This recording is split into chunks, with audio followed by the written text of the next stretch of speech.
Heaven Official's Blessing. Xiang by Mo Xiang Dong Xiu. Chapter 4, Part 2.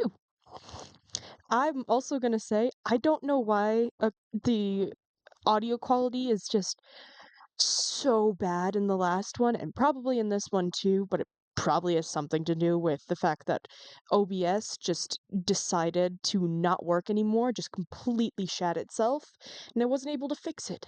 So I just wound up using Streamlabs from what I used when I was streaming instead, and it sounds a lot worse, so I apologize for that. Hopefully we can get this fixed. All right. The two dashed back to the temple of Mingguang. However, the back of the great hall was already completely empty. There was only a pile of messily strewn red veils where the brides stood earlier. Seeing this sight, Celian cried mentally, this is bad, darn it, darn it. He quickly picked up the veils on the ground. After he did so, he heard alarmed cries coming from outside the temple.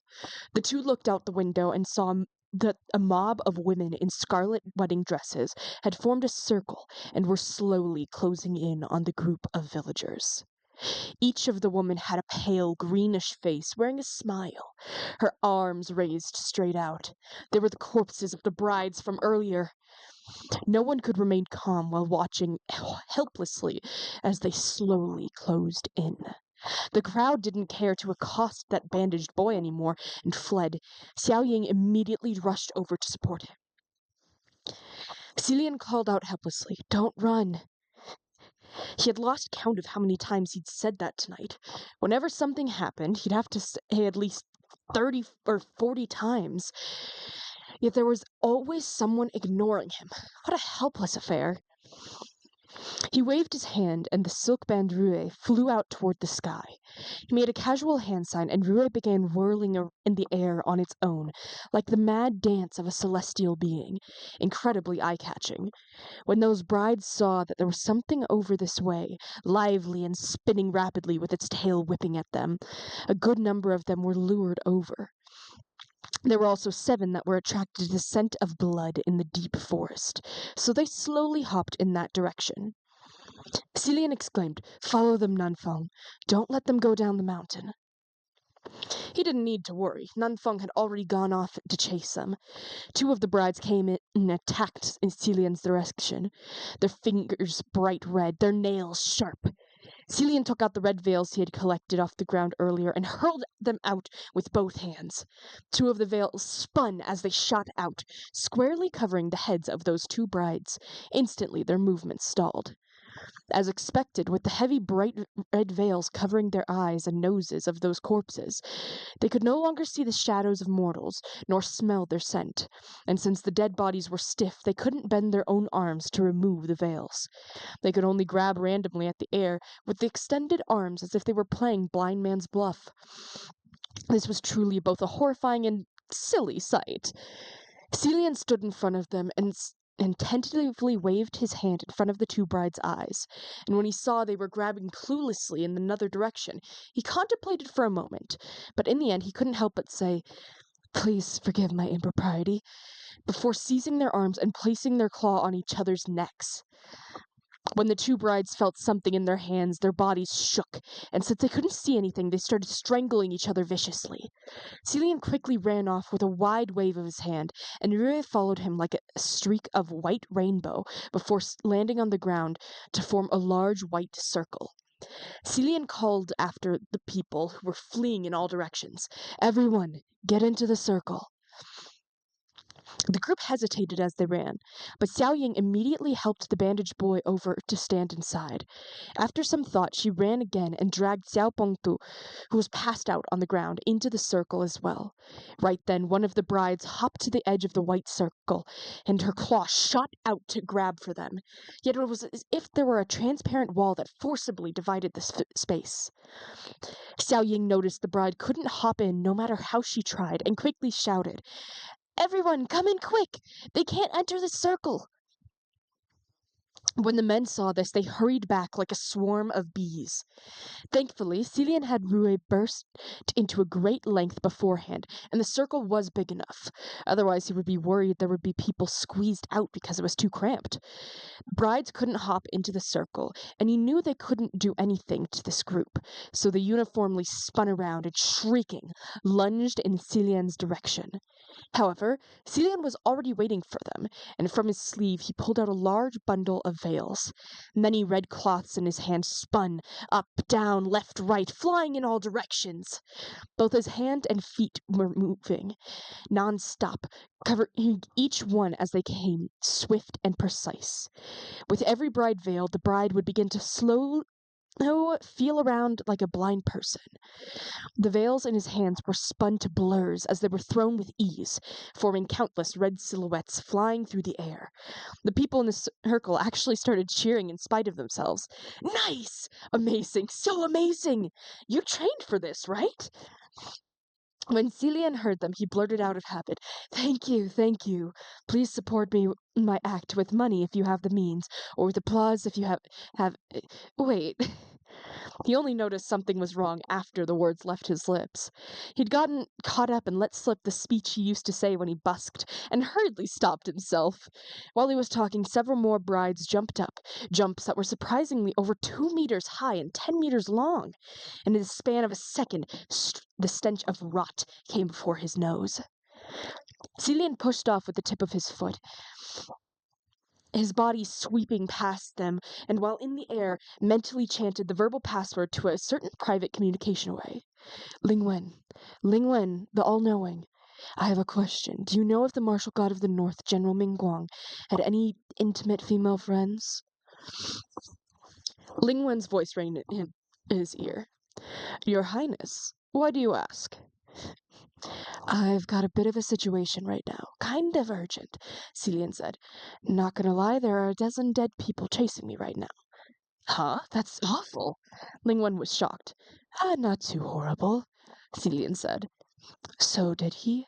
I know this question is more personal in nature and not easy to answer, which is why I didn't ask in the general communication array. It's necessary for the mission, and the information will never be divulged. You've misunderstood, Your Highness, Lingwen replied.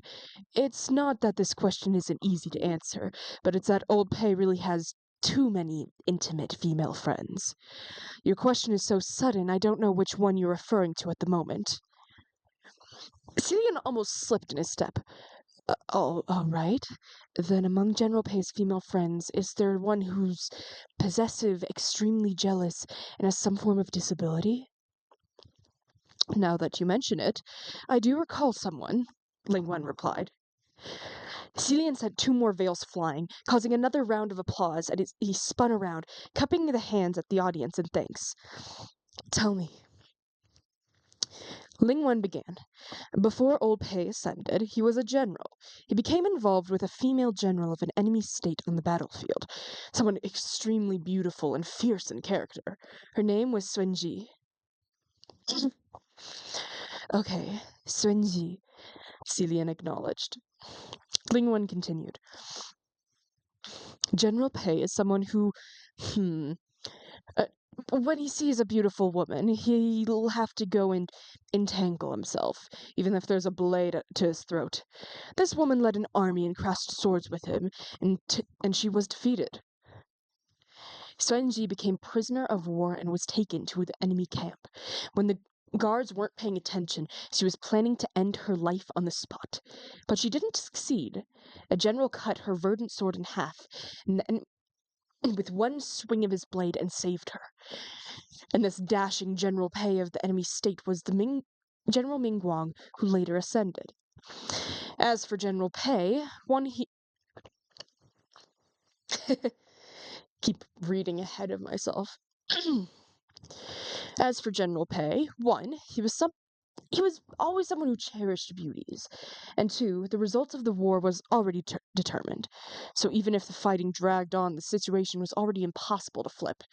So Xuanji was released. However, with all this frequent contact and back and forth, it was easy to imagine what would come of it. Just then one of the brides caught Celian's leg and dug her fingers in, almost sinking her claws into his flesh. He wanted to kick out at first, but realized at this angle he'd only kick her face.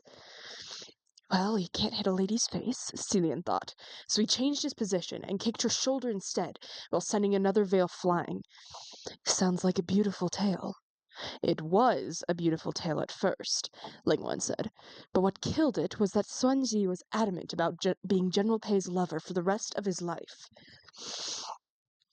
Celian ran a couple of steps and leapt, scaling up the roof, then looked down at the 5 or 6 brides who continued to close in on him down below. He wiped away his sweat. There isn't anything wrong for a woman to want to be the only lover in a lifetime. There isn't, Ling Wen said, but when two countries clash, the battlefield is heartless. Those who had originally agreed willingly that it was going to be a short-lived affair, that today would only exist but not tomorrow, and to speak of only romance and not war. But with someone like old Pei, I'll be honest, it's already pretty good if he doesn't cheat on you. However, Xuanji was a dignified lady general and intense in temperament. It was something she wanted. She'd clutch on firmly without ever letting go. Hold on, Celian interrupted. Tell me first, is Xuanji disabled, and how so? It's her... Ling Wen's voice abruptly came to a stop. For goodness sake! Every time he got to the most important part, the bit of spiritual power he'd borrowed would run out. It seemed next time he'd have to get straight to the point right from the start. In between flying and jumping, Celian rapidly reorganized his thoughts. If the bandaged boy wasn't the ghost room, and this group of villagers had also confirmed that the ghost room wasn't among them, then the only place left to hide was among the 17 brides. When Celian snuck into the fold, the ghost groom couldn't immediately tell the numbers were wrong. On the flip side, when the ghost groom mixed in with the brides, Celian also couldn't tell there was an extra corpse at a single glance. Now that he thought about it closely, after the silk band Rue had injured the ghost groom, he only saw a ball of black mist stealing for the forest. My gods. But he couldn't say for sure that the ball of black mist contained a person. What probably happened is that when he rushed out the temple entrance to give chase, the ghost groom remained in the temple full of black mist, brushing past him and returning to the back of the hall, hiding itself like a leaf among the trees and mixing with the corpses of the brides. Need some water.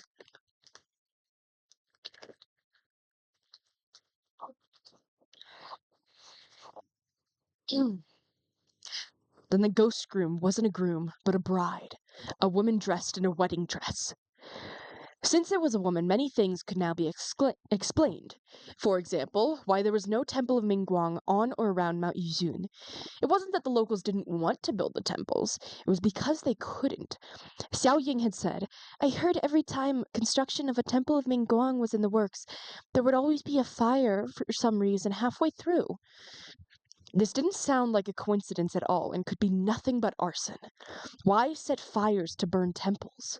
Under normal circumstances, it would have happened because of hatred. So then why would there be a temple of Mingguang on Mount Yuzun that was locked with an enchantment to keep out visitors?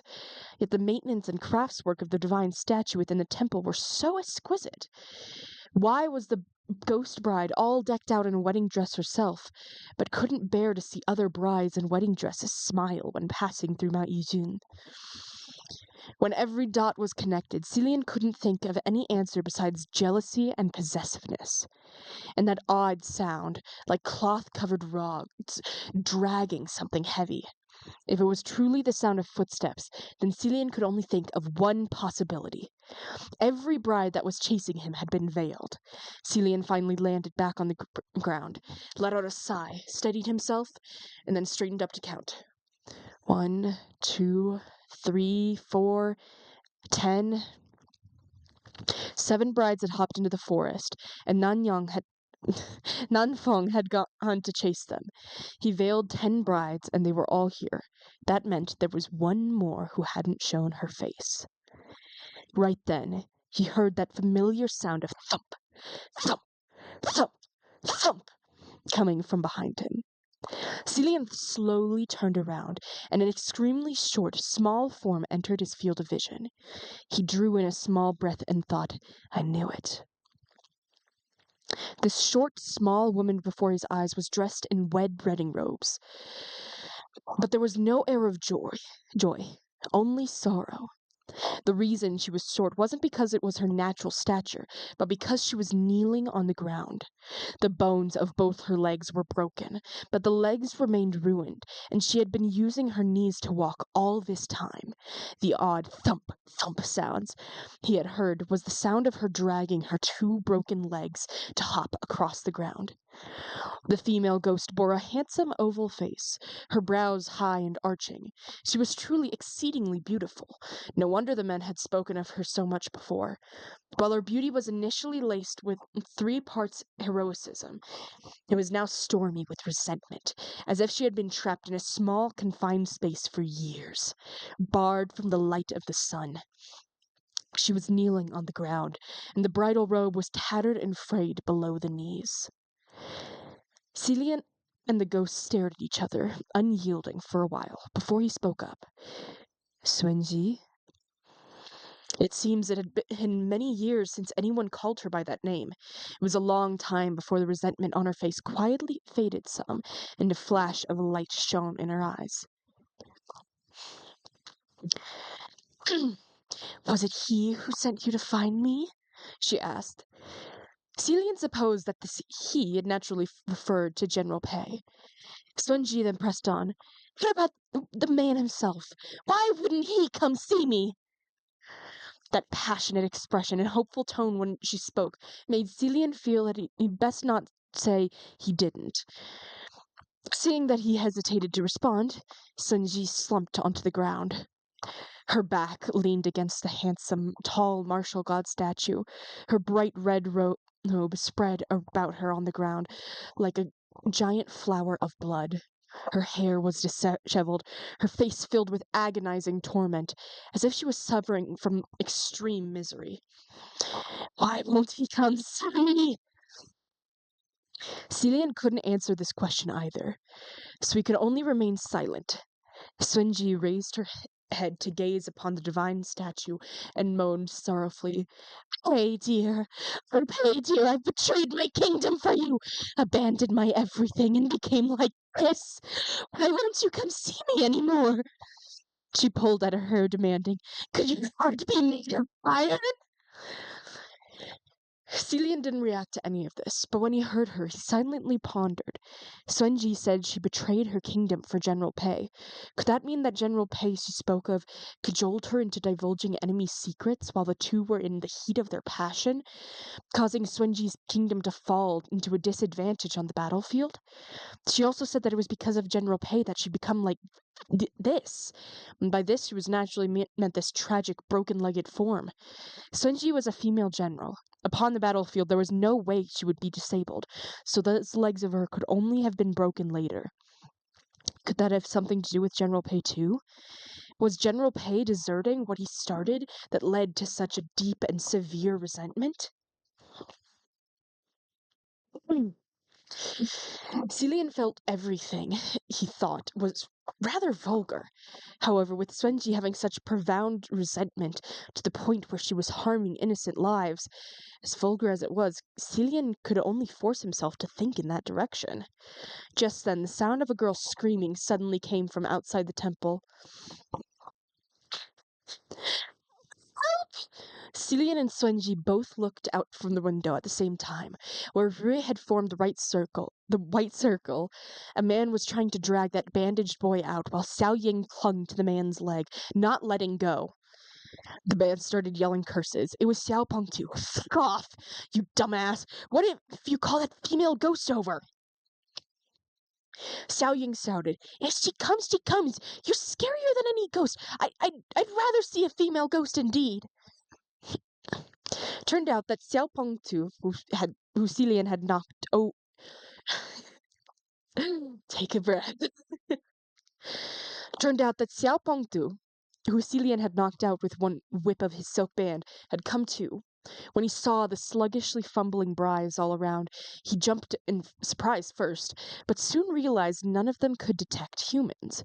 He was exceedingly gusty, hot-headed, and foolhardy, and he planned to drag the bandaged boy down the mountain to collect his bounty while no one else dared to move.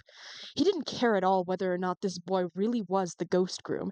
Everyone down the mountain said he was, so he was. Yet unexpectedly, Xiaoying pounced over screaming and shouting, alerting all the drifting brides in the surrounding area, including Xuanji inside the temple of Mingguang.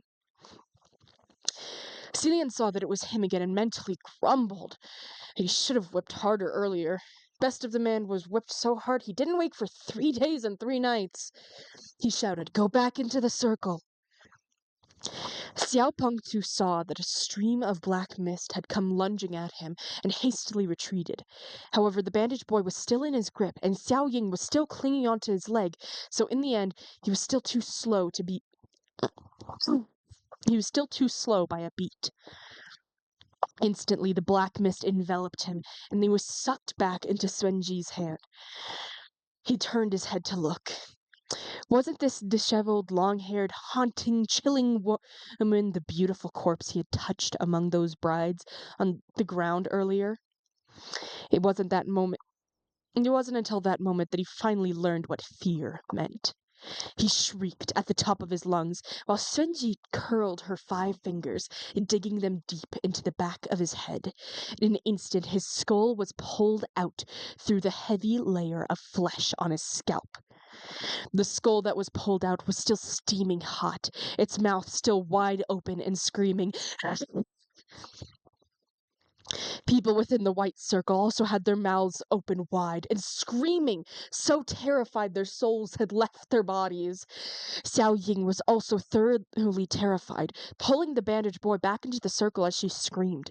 Xuanji reached her fingers out at them again, but Xilian dashed over and blocked her. "General, please refrain from committing further murderous sins." He called her General in hopes of reminding her that she was once a heroine who fought bravely on the front lines to protect her kingdom. Yet Xuanji crushed the head that was screaming in terror in her grip, and that gorgeous face was now 7 parts twisted. She sneered. "Is he too scared of me?"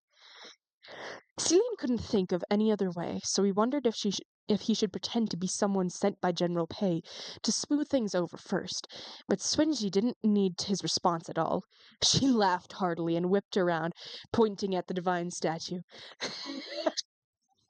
"I burned your temples and caused havoc in your land, so just so you'd come to take a look at me. I've waited for you for years." She stared at the martial god statue in a long trance, then suddenly leapt up, strangling its neck and shaking it like mad. "But you still won't come to see me? Is it because you know you wronged me? Won't you look at my legs? Look at how I am now. This is all for you. For you! Is your heart made of iron?" As a bystander, Xilian didn't want to comment on who was right or wrong, but in his opinion, he couldn't really help but think, if you wanted to see him, could you not have used a saner method? In any case, if someone did all this because they wanted to see me, I would have zero desire to show up. On the other end, Xiao Ying and the bandaged boy finally returned to the circle anew. Looking his way, she whispered in concern, "Young master?" Hearing her, Xilian gave her a smile, indicating that she needn't worry. Yet unexpectedly, the moment he smiled, Sunji's face instantly contorted, and she lunged over from the divine statue. "Since you won't look at me and prefer to look at those girls who love smiling, I'll let you look to your heart's content."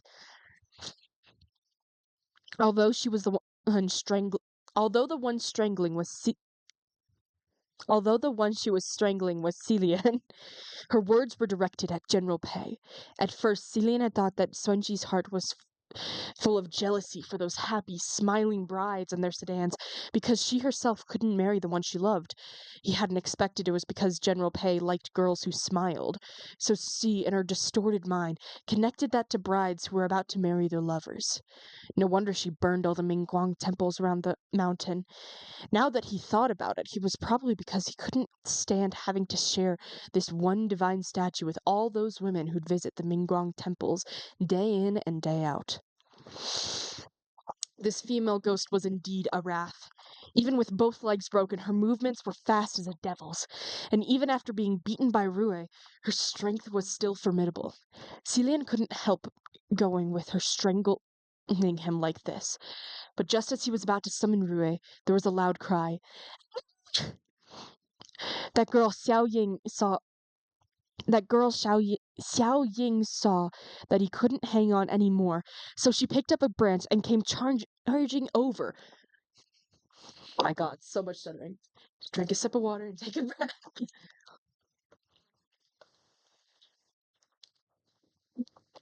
That girl Xiao Ying saw that he couldn't hang on anymore, so she picked up a branch and came charging over. She was yelling as she charged, screaming to pump up courage for herself, but Senji didn't even need to lift a finger. She only gave a chilling look, and before Xiao Ying had even gotten close, she was sent flying meters away and crashed heavily onto the ground head first. The bandaged boy croaked out aloud, "Ah!" as he ran over. Celian was shocked too. But right as he sat up, he felt a chill on the back of his head. Senji's 5 fingers were already in place, like she was going to yank his skull from his skin, just like earlier. In this dire situation, Celian's right hand shot out and grabbed her wrist. He shouted, "Bind!" A sharp whoosh sound echoed through the air, and the white silk bandage heeded the command, circling and twisting about Senji, trussing her up. Senji's legs were broken, so she couldn't dodge in time. Thus, with a heavy thud, she fell to her knees and started rolling on the ground, trying to break free of the white silk band. Yet the more she struggled, the tighter the bindings became. The instant he was set free, Celian didn't even take a moment to catch his breath before he immediately got to his feet and ran to where Xiao Ying landed. Even with Rue having been recalled, most of the crowd still didn't dare move rashly. But there were also a number of daring villagers who had gotten used to those fumbling brides and went circling. The bandaged boy was kneeling next to Xiao Ying's sprawled form, not knowing what to do. So anxious, he was like a small insect on the rim of a boiling pot. No one dared touch her, afraid that she had broken something critical, and if she should struggle, the injury would worsen. Celian gave a quick once-over and knew that no matter how carefully he was, it'd be pointless. There was no way she'd survive after such a fall. While he hadn't interacted much with this girl, Xiao Ying hadn't even spoken with her much. Celian's still... Oh my god.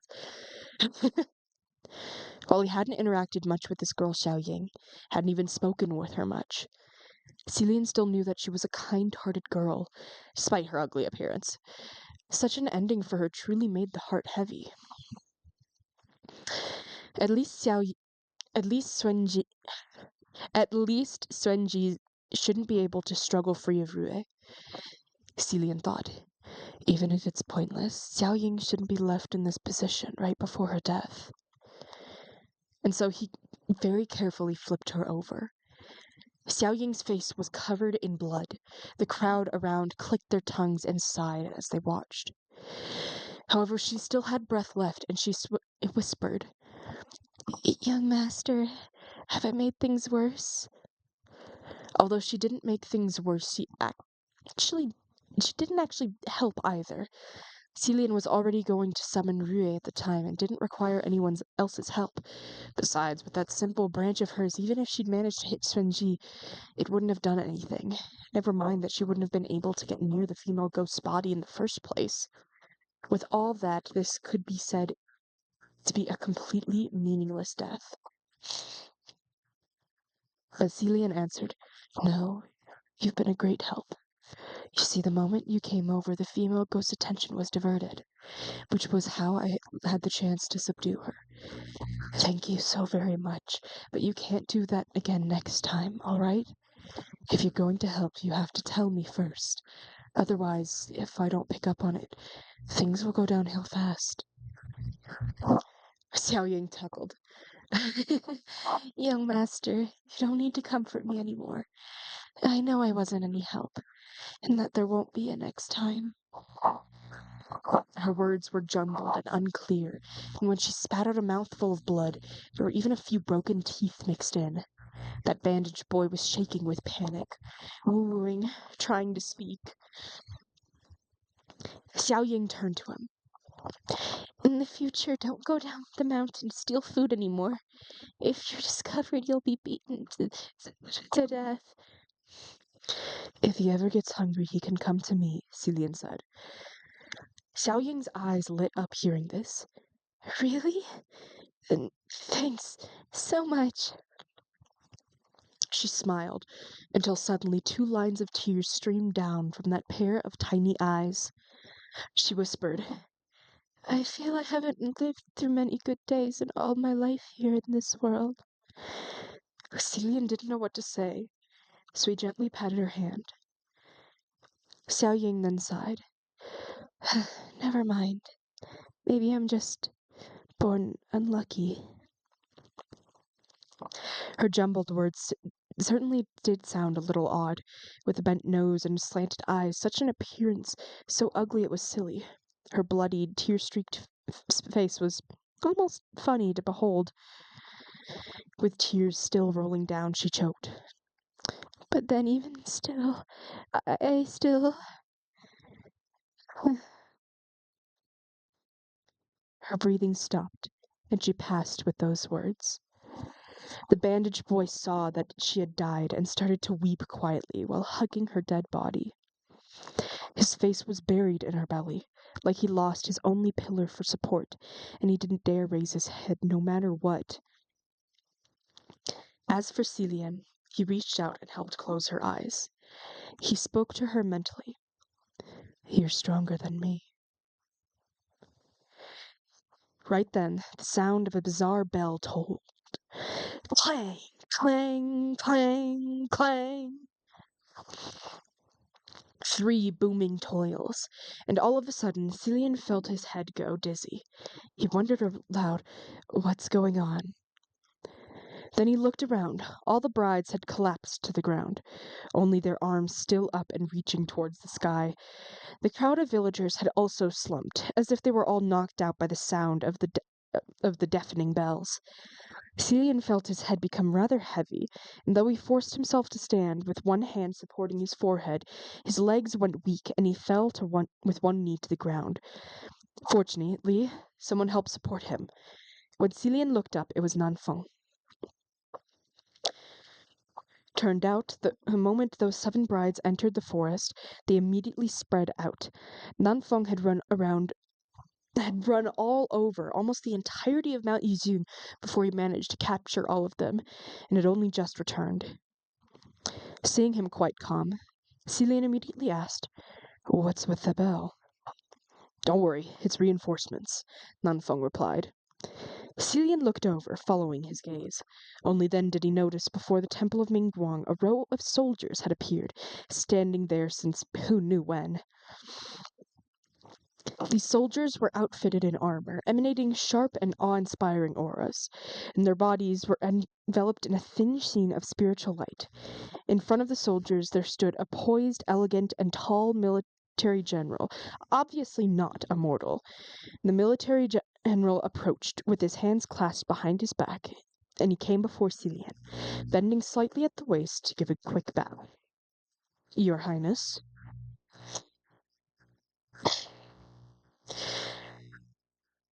Celian hadn't yet opened his mouth to make inquiries before Nanfeng whispered next to him. This is General Pei. Celian instantly took a glance at where Xuanji, who was on the ground. General Pei? General Pei didn't quite match what he'd imagined, and was also grossly different from the divine statues. That divine statue's heroic form was vivacious, its eyes spirited and energetic, with a handsomeness that was aggressive and invasive. While this young military general was also handsome, his complexion was pale, and his countenance was as calm as cool jade. There was no sense of murderous aura, only an unrippled tranquility. He was a military general, but he could also be said to be a tactician. General Pei noticed Xuanji on the ground and spoke. The palace of Lingwen informed us that this incident at Mount Yujun might have been related to our palace of Mingguang, so this servant has come. I didn't expect that it really had something to do with us. We have troubled your highness. Celian thanked Lingwen mentally. He wondered how in the world was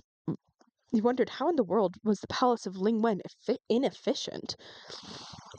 He replied, General Pei was working hard too. Xuanji, who was still vaguely struggling, heard the words General Pei and suddenly looked up. She demanded enthusiastically, Pei dear, is that you? Have you come? Have you finally come? She was bound by Rue, and as overjoyed as she was, she could only rise onto a kneel. Yet unexpectedly, her face immediately blanched the moment she saw the military general. Who are you? On this end, Celian had already given Nanfeng a general account of what the ghost groom affair was about. When he heard her, he wondered, isn't this General Pei? Could she have waited for so long she doesn't recognize him anymore? This is General Pei, Nanfeng answered, but it's not the one she's waiting for. Celian was confused. Are there two General Peis? Yet Nanfeng replied, That's correct. There are indeed two of them. Turned out the General Pei this female ghost Senji was waiting for was the main god of the Temple of Mingguang. The one before them now was the deputy god of the Palace of Mingguang, a descendant of the senior General Pei. In order to differentiate the two, everyone addressed this one as General Pei Jr. In legitimate Mingguang temples, both must be worshipped, one facing the front and one facing the back. General Pei was the principal god of the main hall, so his divine statue faced the entrance of the temple hall, whereas Pei Jr.'s divine statue was set up behind. While he was of a later generation than his ancestor, by the looks they appeared no different than brothers. Two SNDs from one household was truly considered a beautiful tale. Xuanji scanned the area, and she didn't see the one she wanted to see. Among the soldiers, Xuanji scanned the area, and she didn't see the one she wanted to see among the soldiers either. She cried bitterly, Where is Pei Ming? Why hasn't he come? Why won't he come and see me?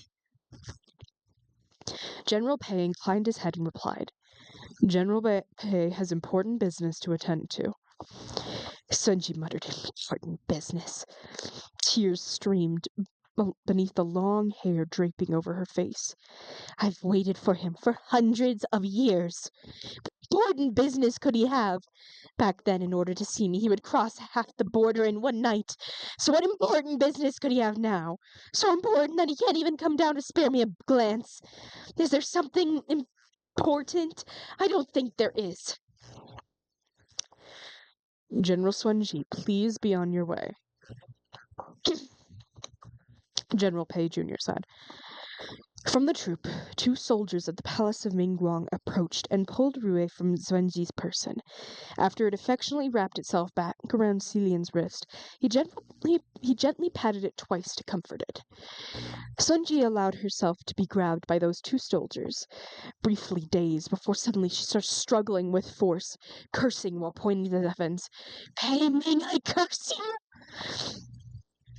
The screech was sharp, and Celian was taken aback, thinking to himself, Isn't this cursing the ancestor in front of the descendant?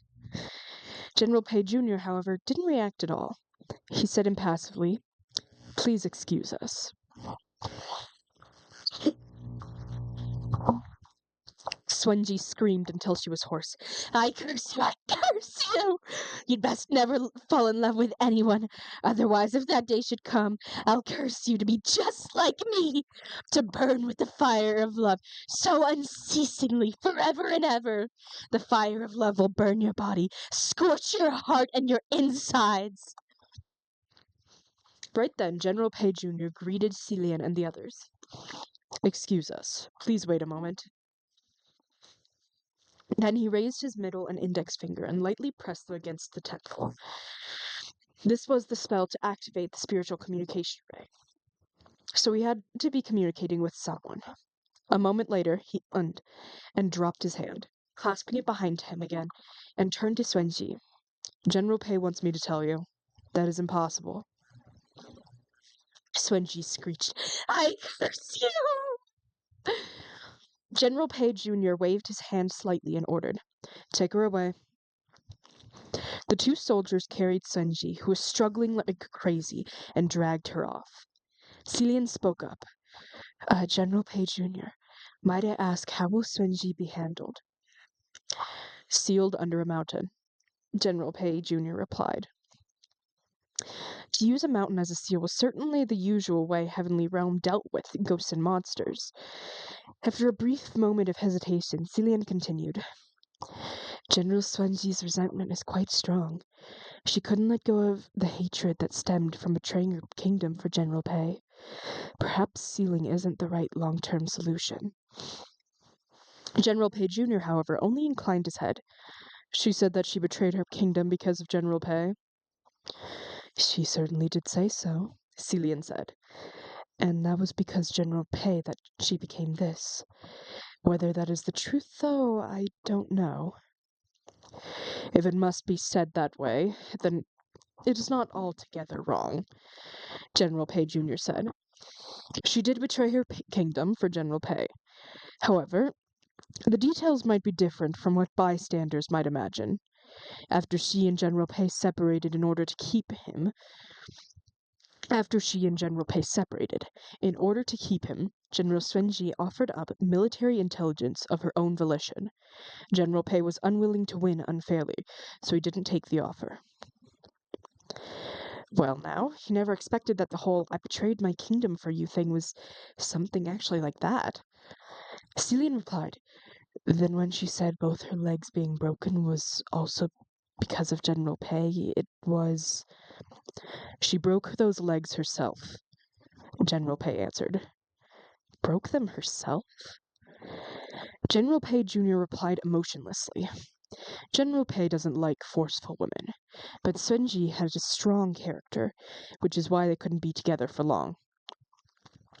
General Xuanji couldn't accept it, and told General Pei that she was willing to sacrifice for him and change herself. Thus she ruined her own martial skills and broke her own legs. With that, she basically just... Is that still him? Yes, it is. With that, she basically destroyed her own wings to tie herself to General Pei's side.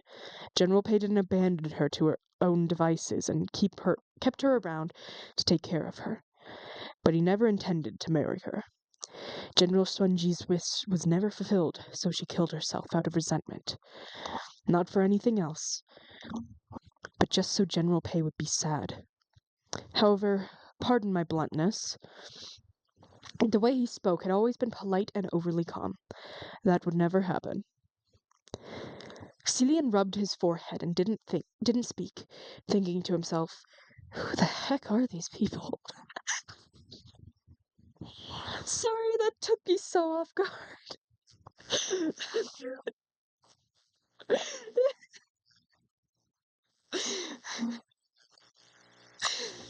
Just Celian just being like, damn, are the straight people okay? It doesn't seem like it. Alright. Celian rubbed his forehead and didn't speak, thinking to himself, who the heck are these people? Pei Jr. continued, I don't know the right and wrong of all of this either. I only know that if General Xuanji was willing to let things go, things wouldn't have been this way. Your Highness, I will take my leave now. Celian also cupped his hands and set them off. Nanfeng commented, "Weirdos." Celian thought he himself was the laughingstock of the Three Helms, an infamous weirdo, so he'd best not comment on anyone else. This was something between General Pei and Swenji, so for bystanders, there was no point in discussing who was right or wrong. Their sympathies only went out to all 17 of those innocent brides, and the military officials and sedan drivers, who escorted them but suffered terrible fate for no reason. Having brought up the subject of the brides, Celian instantly turned his gaze to look and saw the 17 corpses of brides had started to show varying stages of deterioration. Some had already dissolved into white bones, while some were starting to rot, emitting waves of foul odor. The stench roused the people lying on the ground, and they gradually came to. But when they saw the scene, they jumped in shock and terror once more. Celian used this opportunity to nag at them, to spread the philosophy of good and bad karma, advising them to pray a lot for each of the brides once they went back down the mountain, and to think of a way to contact the families of those brides to come and collect their corpses. He also cautioned that they must never commit the same deeds as those corpse sellers, and they shouldn't commit any wrongdoings either. After such a thrilling night, and with the lead instigator gone, no one else dared to speak against Celian. They each acknowledged him apprehensively, all of them feeling like they just had a nightmare. Only then did they realize they'd acted as if possessed. Were their minds only filled with money where there were so many dead people around? Thinking back, they all found it horrifying. The night before, everyone was doing the same thing, relying on the fact that their numbers were great and they had a leader, and they all rushed in without thinking. Now that they harbored fear in their minds, they very earnestly repented and prayed for blessings. The day hadn't yet broken, fearing that there might be wolves and others stirring up trouble. Even though Nanfeng had just run a huge circle around the whole mountain, he now had to leave the large group of people back down. He didn't complain, however, and arranged with Celian to discuss afterward what was to be done with the forest of upside-down corpses. When the bandaged boy woke up, he sat next to Xiao Ying's corpse once more, hugging her, not saying a word. And so Celian sat down next to him. He spent a while coming up with a script, but just as he was about to speak to comfort him, Celian suddenly noticed that the boy's head was bleeding. If it was the blood from the corpse forest, then it would have dried. But this blood was still dripping, so it could only have been from an injury. Right then, Celian told him, "Your head is wounded. Take off your bandages and let me have a look." That boy slowly looked up, and those bloodshot eyes glanced at him like he was scared and hesitant. Celian smiled gently. "Don't be afraid. If there's a wound, then it must be dressed. I promise I won't be scared off by you." The boy hesitated for a moment, then turned around, and circle by circle he slowly unwrapped the bandages. His movements were very slow, but Celian waited for him patiently, and was already pondering the issue that would come off after. This boy for sure can't stay on Mount Yuzun anymore. But where can he go? He can't come back to the heavens with me, and I don't know where my next meal is coming from. I'll have to think of a reliable way to settle him, and the green ghost Xiang. Just then, the boy finished removing the bandages and turned around. And just as Celian saw his face in its entirety, he felt all the blood in his veins had drained completely.